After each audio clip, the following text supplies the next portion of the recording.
सब बहन भाइयों को राम राम। आज मैं आपको रामायण का प्रसंग बताती हूँ कि पत्नी का क्या धर्म और माता का क्या धर्म है।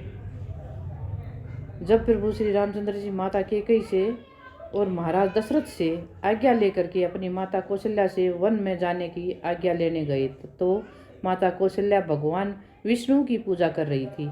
तभी प्रभु श्री रामचंद्र जी ने माता कौशल्या से प्रणाम किया और कहा कि माता, मुझे मेरे पिता और मेरी माता कैकेयी ने 14 वर्ष के लिए वन में जाने के लिए आज्ञा दे दी है। अतः आप भी उस वन जाने के लिए आपसे भी मैं वन जाने के लिए आज्ञा लेने आया हूँ। इस पर माता कौशल्या ने कहा कि बेटा, क्यों मजाक कर रहा है? तुम्हें तो राजगद्दी पर बैठना है। इस पर प्रभु ने माता कौशल्या को समझाया कि नहीं माता, राजगद्दी पर तो मेरा भाई भरत बैठेगा, आप मुझे आज्ञा दें। इस पर माता कौशल्या ने गुस्से में होकर के कहा, तेरे पिता ने तुझे वन जाने के लिए आज्ञा दे दी है तो मैं भी तुम्हारी माता होने के नाते से आज्ञा नहीं देती हूँ कि तुम वन नहीं जाओ।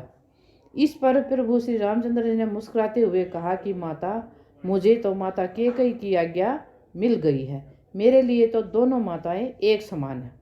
फिर तुम माता होकर के एक माता को आज्ञा का क्यों विरोध कर रही हो?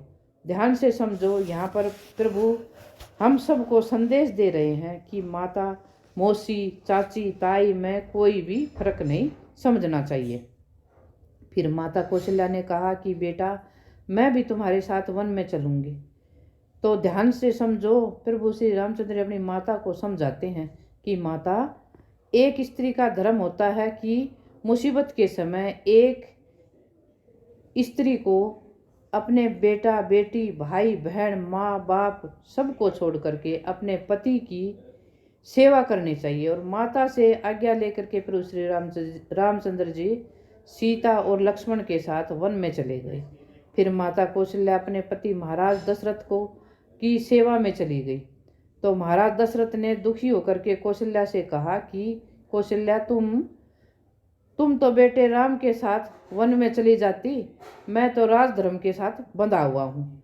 इस पर कौशल्या रोती हुई कहने लगी कि बेटा कह रहा है कि पत्नी का धर्म केवल पति की सेवा करना है और पति कह रहा है बेटे के साथ चली जाओ।